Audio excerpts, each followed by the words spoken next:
Кыргызстандын жашоочуларынын 3/2 бөлүгү айыл жергелеринде жашашат. Аймактарда жумушсуздук көйгөйү курч. Ички жана тышкы эмгек миграциясынын жогорулашынын себеби ошондо. Эмгек жолу айыл чарба менен байланышкан адам катары Сооронбай Жээнбеков мындай кырдаалды жакшы түшүнөт жана алдына койгон башкы маселеси жергиликтүү элди иш орундары менен камсыз кылуу болуп саналат. Биздин экономиканы кармап турган бул чакан жана орто бизнес. Бул ишкерлер иштеп аткан айылдагы, шаардагы. Bizim ekonomikada 40% düzelt bunlar. Bu bizde cumhuriyet sorun, bu büdjet 5 yılda. Buna biz maksat koyuyoruz. Yürüyüşün 60% yetişkenge ekonomikamızda. Бул жөн гана сөз эмес, бул реалдуу программа. Сооронбай Жээнбеков мамлекет башчысынын кызматындагы алгачкы маселелеринен болуп, элди иш менен камсыз кылууну иштеп чыгуу жана ишке киргизүүнү коет. Ал башкалардай бир нече айдын ичинде 100 мекеме кураарына убада бербейт. Ал ар бир региондун өнүгүү жолун так көрүп турат. Кантип өнүктүрүшүбүз керек? Бир эле жолу болчу. Мен ушуну ойлоп жүргөндө, ошону мен Сооронбай Жээнбековдун программасынан көрдүм. Өзүнчө бир точечный рост деп окудум. Ошол жерде жазылып турат. Ошол региондорду өнүктүрүш үчүн ошол жерге ишканаларды ачышыбыз керек. Ошол ишканаларды салыктан бошотушубуз керек. Бул абдан мамлекет үчүн, биздин экономикабыз үчүн, жумушчулар үчүн абдан чоң маанилүү нерсе да.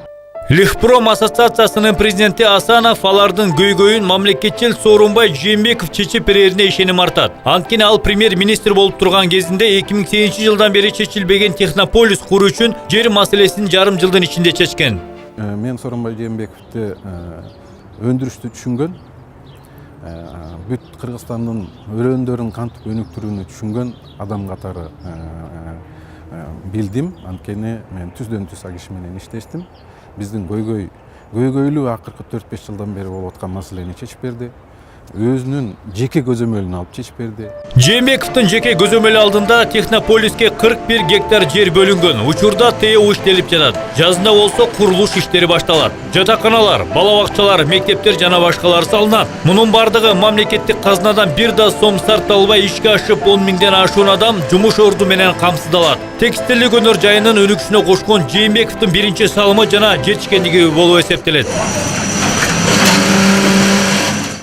Кыргызстан ар бир региону өзгөчөлөнгөн агрардык өлкө. Маселен, Баткен облусу абрикос жана өрүгү менен атактуу. Нарын облусу болсо жүн, эт жана сүтү менен атага алыска чыккан. Табаста болсо бурчакты айта алабыз. Ал эми Чүй аймагы кант кызылчасынын мекени.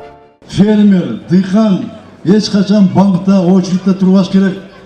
6 айлап 1 жылда кредит алам деп. Ал бирөөсү болсо мүмкүнчүлүгү болсо кыска мөөнөттө кредиттерди алыш керек. Сооронбай Жээнбеков тамак аш жана кайрадан иштетүүчү өндүрүштөрдүн өнүгүү программасынын эсебинен продукт жана кайрадан иштетүү чөйрөсүндө өндүрүш потенциалын жогорулатса болот деп эсептейт. Бул программанын алкагында иштеген жана жаңы ачыла турган өсүмдүк жана жемиштерди, эт сүт азыктарын, кант нан азыктарын кайра иштетүүчү ишканаларды модернизациялоонун эсебинен жумуш орундары бир канчага жогорулайт. Айыл чарбасына өзгөчө көңүл бурабыз. Биз айыл чарбасында өндүрүлүп аткан азык-түлүктөрдү кайра иштетүү боюнча каражаттарды ошока жумшайбыз. Ар кандай чөйрөнүн өнүгүшү, тагарага айылдагы өндүрүштү көтөрүү үчүн каражат керек экендиги түшүнүктүү. Ошондуктан Сооронбай Жээнбеков жетектеген өкмөт тарабынан фермерлерге айыл чарба насыялары боюнча жылдык пайыздык коюмун 6%га чейин төмөндөтүү чечими кабыл алынган. Сооронбай Жээнбеков ар кайсыл кызматтарды аркалаганда акыркы 1,5 жыл премьер-министр болгондо жумушчу орундарды түзүүгө, айыл чарба секторуна өзгөчө көңүл буруп келген. Ал өкмөттү башкарып турганда кайра иштетүү айыл чарба тармагына пайыздык өлчөмү төмөндөтүлгөн суудаларды берүүгө шарт түзгөн. Жээнбековдун программасы боюнча бардык чөйрөлөр өлкөнүн өнүгүшүнө иштешет. Мисалы, анын пландарына региондордун инфраструктурасын жакшыртуу кирет. Анын аркасынан чет өлкөлүк туристтердин биздин жерге кызыгуусу жогорулайт. Алар туристтер көбөйө баштады. Мына биз азыр чек араларда, аэропорттордо шарттарды түзө баштадык. Бирок туристтер ишке киргенде дагы аларга шарт түзүш керек. Алар келгенде инфраструктура болуш керек. Көрө турган жерлеринде, тегерегинде шарттар түзүш керек. Сооронбай Жээнбеков бош убадаларды бере бербейт. Койгон маселелерин ишке ашыраарын тур операторлор түшүнөт. Туризм болсо Кыргызстанга 10 миңдеген жумуш орундарын алып келе турган чөйрө. Сооронбай Шарипович абдан жакшы айтып кетти азыр кайра. Ошо жооп катарычы бул мисалы көптөгөн акчаларды биз адамдардын дарылануусуна жиберип атабыз депчи. бирок ал толук дарылануу албай эле депчи, биз ушуну профилактикага көңүл бөлөбүз, ошол адамдарга мүмкүнчүлүк түзөбүз, өзүмдүн программага киргизем. Ушул көбүнчө ушу санаторийлерден барып дарыланууга мүмкүнчүлүк түзгөнгө аракет кылабыз жана ушул медициналык курорттук тур пакеттерди өнүктүрөбүз деген жакшы сунушун айтты да. Сооронбай Шарипович колдоо көрсөтсө, биздин өзүбүздүн өрөөнүбүз, Кыргызстан боюнча айта албайм, өзүбүздүн өрөөнүбүз Нарын областу боюнча спорт туризмде кышкы спорттук оюндар боюнча туризмди өнүктүрүп, колдоп, жана именно лыжа, анан хоккей деп коет бизде, коньки тебүү, анан лыжа боюнча бир жакшы долбоорлорубуз, жакшы бир проектлерибизди колдоп берсе өнүгөт деген чоң ниеттебиз да.